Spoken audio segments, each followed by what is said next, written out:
Lalong nataranta si Francesca nang biglang dumako ang tingin ni Bobby Bauzon sa kinaroroonan niya. Bahagyang nakataas ang mga kilay nito na parang may narinig na tawag at hinahanap kung saan iyon nagmula. Bago siya nakaiwas ay nagtama ang kanilang paningin. Ngumiti ang binata. Namula si Francesca. Hindi nga niya nagawang gumanti ng ngiti. May kinuhang traveling bag ang binata mula sa likuran ng isang van. Isinukbit iyon sa balikat. Pagkatapos ay nagsimula na itong maglakad papasok sa labi. Kasabay ng mga magulang. Nanlamig ang mga palad ni Francesca. Dadaan ang mga ito sa harap mismo ng mesa niya. Malayo pa lang ay muli na siyang tiningnan ni Bobby at muling nginitian. Nagawa na rin niyang ngumiti. Nangangatal nga lamang pati kanyang mga labi. Napansin ni Laila at Robert ang pagkakangitian nila. Tiningnan din siya ng mga ito at nginitian. Lalong na-confuse si Francesca. Pero lumampas din sa kanya ang mag-anak ng walang sinabi. Ang bumati sa kanya ay ang kasunod ng mga ito. "Hi!" sabi ng isang baklang disinting-disinti ang bihis. Sa porma nito Titsora ay mapagkakamalang modilong lalaki. Hindi nga lang itinatago ang pilantik ng mga daliri. Mas mapanuri ang pagkakatitig nito sa kanya, pero hindi naman nakakaasiwa. "Good afternoon," sagot ni Francesca. "Ang ganda-ganda mo, iha," biglang bulalas ng bakla. Namula uli si Francesca. Hindi niya malaman ang isasagot. Pero hindi na rin naghintay ng kasagutan ang bakla. Nginitian lang siya nito at iniwan na. Nananatiling nagugulumihanan ang dalaga. Ang tansya niya sa baklang iyon ay class na class. Mukhang hindi lang show business ang iniukutan sirkulo kundi maging fashion at altas sosyalidad. Hindi siya magtataka kung kagrupo iyon ng pinapanood niya sa TV na si Maurice Arcacci. Pagkatapos, sasabihan siya na ang ganda-ganda mo, iha. Maganda nga ba siya? Yun din kaya ang tingin sa kanya ni Bobby Bauzon? Nakadama si Francesca ng kakaibang excitement, mas malalim ng di hamak sa inasahan niyang excitement sa pagdating ng grupo ng Grande Films. 3:30 dumating sina Alice pero 5:00 na nito nabalikan si Francesca. "Pasensya ka na," sabi nito. "Ipinakilala ko pa si na Tita Laila, Tito Robert, Bobby, Derek at Woodsy kay Ma'am Luisa. Inasikaso ko pa rin yung pag-settle down ng crew sa kanilang mga rooms." "Okay lang," sagot ni Francesca. "Iyong bakla ba ang direktor?" "Hoy, hindi ha," natatawang sagot ni Alice. "Lalaking lalaki si Derek, Kaloy. Kung may napansin ka kaninang mukhang kontrabidang hudlom, siya yun. Madalas ngang mapagkamalang stuntman eh." Parang may naalala ngang ganoong tipo ng lalaki si Francesca. Dumaan na kasabay ng iba pang miyembro ng tropa. Malaking tao na may biguti at naka-shades. Paniniguro niya. "Yun, si Derek na nga yun," tango ni Alice. "Yun namang sinasabi mong bakla, si Woodsy Javier yun, manager ng mga Bauzon. One of the best and most powerful managers in the industry." Tumango si Francesca. Hindi nga mahirap paniwalaan iyon. Malakas talaga ang dating ni Woodsy. At iyon pala ang baklang pumuri sa kanya kanina. Nakakataba naman ng puso. Halika, mag-snack tayo sa coffee shop. Yaya ni Alice. Treat kita. Bababa raw mamaya si Bobby, papakilala kita. Muling sumikdo ang kaba sa dibdib ni Francesca. 3 misa na ang okupado ng mga taga-Grande Films. Pagdating nila sa coffee shop, ang 2 misa ay okupado ng pawang kalalakihan. Ang 3 ay pinagkukumpulan ng 2 babae at 2 bakla. Sa 3 misa siya dinala ni Alice. Oh, mga tita, hito na si Francesca. Pag-aanunsyo nito. Naikwento ko na kita sa kanila. Baling nito. Paliwanag sa kanya. Itong sigang ito, siging production designer. Ito namang bold star wannabe na ito, si Chichi. Production assistant. Iyang 2 malalanding baklang iyan, sina Melanie at Natalia, mga makeup artist. Hi Francesca, sabi ni Chichi. Hello, sabi ni Ging. Join us. Thanks, sagot niya. Naupo siya sa silyang hinatak ni Alice. Katabi nito. Maganda ka, tita, sabi ni Natalia. Pwede kang artista. Oo nga, sang-ayon ni Melanie. Halika sa Maynila, lalapit kita kay Boss Bernie.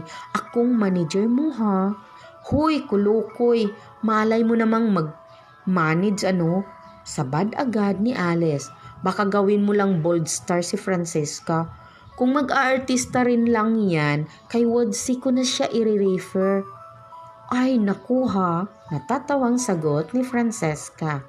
Hindi ako sanay sa ganyang bulahan. Mapaumpok nga lang sa inyo na mga taga-showbiz, nalulula na ako.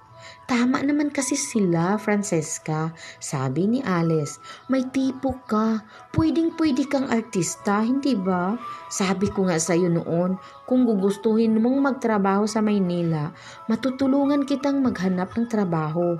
Iyong pag-aartista ang tinutukoy ko. At sigurado akong makikita ni Boss Bernie ang potensyal mo. Si Bernie Grande, siya ang big boss namin sa Grande Films. I agree, tango ni Ging. May star potential ka nga, Francesca, kahit ganyang wala kang make-up at naka-casual wear ka lang. Beauty ka talaga. Pati pangalan mo may star appeal, sabi rin ni Chichi.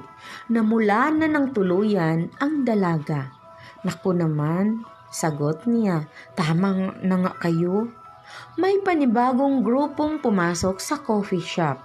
Nang lingunin ito ni Francesca ay nakita niya agad na kasama si Bobby. Nanlamig siya. Ayan na si Bobby, sabi ni Alice, sabay kaway sa mga bagong dating. Bobby! Dumako sa kanila ang paningin ng binata at agad itong nangiti. Hindi alam ni Francesca kung bakit sa kanya napako ang titig nito't ngiti. Hindi rin tuloy niya malaman kung paano magre-react. Lumapit si Bobby, pati na ang mga kasama nito. Hi, sabi nito sa kanya pa rin nakatuon ang kabuuang pansin. I'm Bobby Bauzon. Naglahad ito ng kamay. Napilitan siyang makipagkamay kahit na mabibistong parang yellow na sa lamig ang kanyang palad. Pero agad na nag-init iyon nang mapaloob sa kay-init na palad ng binata. Hi, nauutal na sagot niya. And you are? Tanong ni Bobby. Francesca, sagot niya na parang wala sa sarili. May ibang boses na pumutol sa pagkatulala ng dalaga. So, the beautiful lady has an equally beautiful name. Si Woodsy Javier na naman, katabi ni Bobby, at nakamasid sa pagkakahawak pa rin ng binata sa kanyang kamay. Nagbawi agad si Francesca ng kamay. Itinuloy ni Alice ang pagpapakilala sa ibang kasama ni Bobby. Francesca, this is the notorious Woodsy Javier. Pabirong sabi nito. Ito naman ang multi-awarded na si Derek Caloy Durano and our cinematographer, the ever reliable Manong Ed Panabo. Good afternoon ho, nahihiyang pagbati ng dalaga sa lahat. Nginitian at tinanguan siya ni na Derek Caloy at Manong Ed. Pagkatapos ay naupo ang mga ito sa natitirang mga bakanting silya sa mesa nila. Naupo naman si Wodsey sa silyang kaharap niya. Nagtatrabaho ka sa resort? Tanong nito. Hindi ho, iling niya. Nagtatrabaho ako sa real estate company na marketing arms ng resort. Lolo niya ang may-ari ng real estate company na iyon, dagdag ni Alice. Oh? Nakataas ang kilay na sambit ni Wodsey. Maliit na company lang kami, paliwanag agad ni Francesca. Si Francisca ang tumulong sa akin na makipag-usap kay Miss Loisa Ferrales noong nininegosyate ko ang ex-del natin dito, dagdag pa ni Alice. Sinulyapan niya ang kaibigan, isang sulyap na nangangahulugang, hayan ka na naman. Nginitian lang siya nito. So, we owe you a lot, sabi ng malamig at baritonong tinig sa kanyang tabi. Paglingon ni Francesca ay nakita niyang naupo pala si Bobby sa kabilang silyang katabi niya. At sa kilos niyang iyon ay nagkiskis ang kanilang mga braso. Pinanindigan siya ng balahibo. Hindi naman, sagot niya. Kaya nga special guest natin si Francesca during the whole of our stay here. May otoridad na pahayag ni Alice. Bigla tuloy inisip ni Francesca kung ano nga ba ang posisyon ng kanyang bagong kaibigan sa Grande Films. Dapat lang, sang-ayon ni Bobby. Let's start with dinner tonight. Will you join us, please? Naku, hindi ako papayagan ng lolo't lola ko, sagot ng dalaga. Dapat nga pauwi na ako ngayon eh. Strict pa lang lolo't lola mo, sabi ni Wodsey. Ang parents mo? Nasa Italy ang mami ko, nasa Baguio naman ang father ko, paliwanag niya. Hiwalay na sila, may kanya-kanya ng pamilya, lumaki ako sa lolo't lola ko. Kung idahilan mo kaya sa lolo mo na interesado ako sa binibinta ninyong vacation cottages dito sa Emerald. Mungkahi ni Wodsey. At syempre, kailangan mo akong kumbinsihin during dinner. Hindi ako sanay na nagsisinungaling sa kanila eh. Sagot ni Francesca. At saka, hindi pumapayag si lolo na makipag-dinner ako sa kliyente. Pwede lang akong makipag-negotiate during office hours at strictly business lang talaga. Mahusay palang mag-ingat sa apo ang lolo't lola mo, sabi ni Bobby. Kung sa bagay, naiintindihan ko sila. You must be very precious to them. Ako lang kasi ang apo na inaalagaan nila ng personal. Namumulang paliwanag niya. Pero siguro naman pwede ka naming makumbida for lunch tomorrow, pagpupursigi ng binata. Narito ka naman sa resort ng buong araw, hindi ba? Not just for lunch, sabad ni Wodsey. Kumbidahin na rin natin siyang manood ng shooting bukas. Interesado ka ba, Francesca? Ay, uho, tango agad ng dalaga. Hindi pa ako nakakapanood ng shooting eh, kaya lang maiiwan ko ang pwesto ko sa lobby. Sus, wala namang ibang guest ngayon sa resort, sabi ni Alice. At saka magbilin na lang tayo sa front desk na kung may mag-i-inquire ng tungkol sa club members o cottages, di patawag ka. Nandito lang naman tayo sa paligid. Pwede ko nga sigurong pakiusapan yung mga kaibigan ko sa front desk. Amin ni Francesca. Ngayon lang naman. Great, tango ni Bobby. Tika, bakit ba hindi pa tayo umuorder ng food? Waiter! Hindi alam ni Francesca kung paano siya nakakakain ng katabi si Bobby Bauzon. Ni hindi na nga niya gaanong pansin kung ano ang in-order at kinain niya. 6:00 na nang iigiit niya ang pamamaalam sa mga taga Grande Films.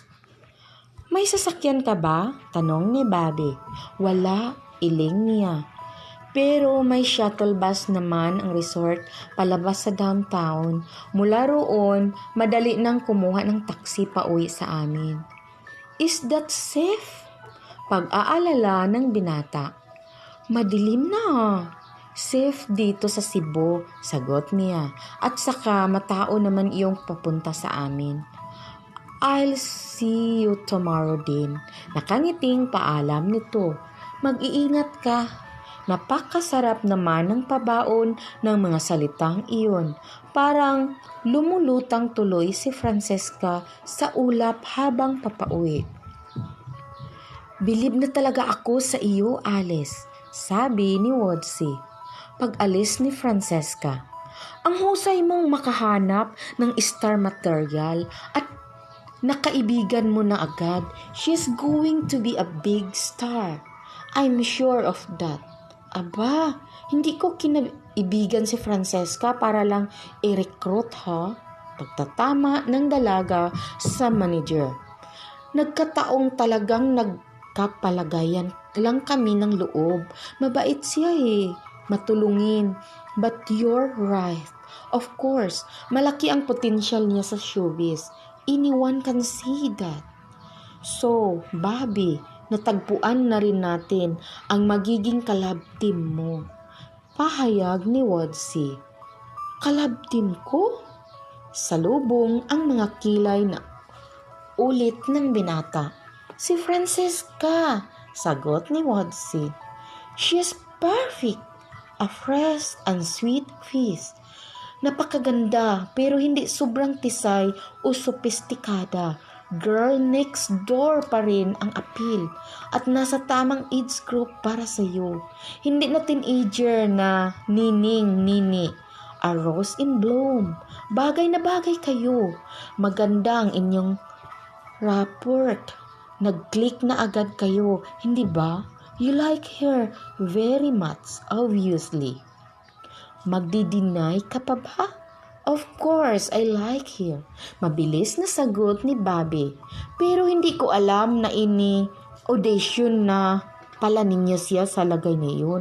I was relating to her on a purely personal basis.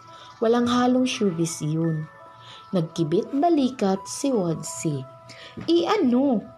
sabi nito. "Mas mabuti ngayon na patunayan nating totoong nagkakasundo kayo on a personal basis. Mas magiging smooth ang inyong professional relationship, hindi ba?" "Hindi naman tipong pang showbiz si Francisca," sabi ng binata. "Hindi iyon interesadong mag-aartista. She has a career of her own. May sarili nga silang kampanya, hindi ba?" "Well, hindi porkit may kaya na, ayaw nang mag-artista," sagot ng bakla. "Malakas pa rin ang atraksyon ng fame, my dear boy. So, let's just hear her decision, okay? Kakausapin ko siya bukas at aalukin na maging kalab team ng pinakabagong heartthrob ng showbiz. Pustahan tayo. She won't not refuse."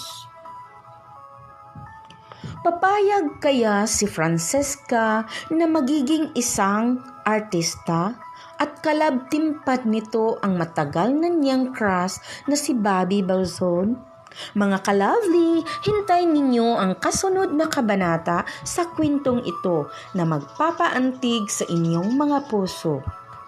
At sa mga gustong magpa-shout out, mag-iwan lamang kayo ng comment sa comment section. At sa mga nais magpadala ng mga sariling kwento, pwede ninyo itong ipadala sa aking email linlove7@gmail.com o di kaya sa aking FB, Lovely Ko. At huwag kalimutang mag-like, share, comment sa ating video. At kung bago ka pa lang sa channel na ito, huwag kalimutang mag-subscribe at pakiclick ng bell para ma-notify kayo sa mga bago nating upload. Mga ka-lovely, maraming salamat sa inyong pakikinig. Hanggang sa muli, ito ang inyong Ate Lovely. God bless and more power.